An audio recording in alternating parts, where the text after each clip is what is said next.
This is squatting for knee pain. I just want to go over a few quick form tips and mechanics to help take pressure off of your knees.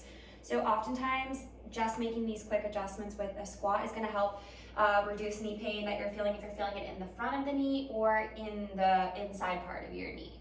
So a lot of times what we see when we see people squat, first, I'm going to do it from the side, is they think that we need to stay really upright and they'll shear through their knees like this. And this is a little bit of an exaggeration, but this is oftentimes a squat that we'll see.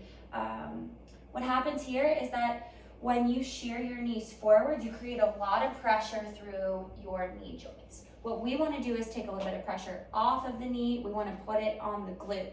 So instead of shearing forwards, what I like to teach people to do is to actually sit your hips back, shift your weight through your heels, and use your glutes to help take pressure off of the knee.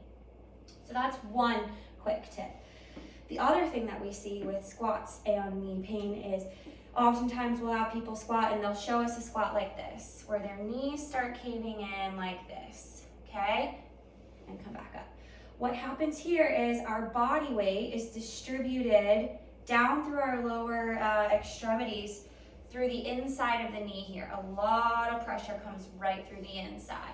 What we want to do now is use our glute med muscle, so that side glute muscle, to disperse our body weight a little bit more evenly through the joint. So instead of squatting like this, we want to see a squat out like this. So your hips are still back and your knees are just a little bit out, meaning they're over your 4th, 5th toes. Your weight shift is through your heels, but your entire foot is in contact with the floor.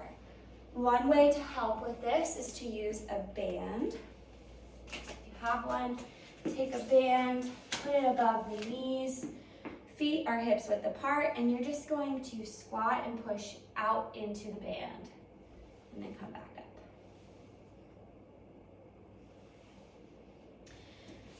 And those are just a few quick tips to help reduce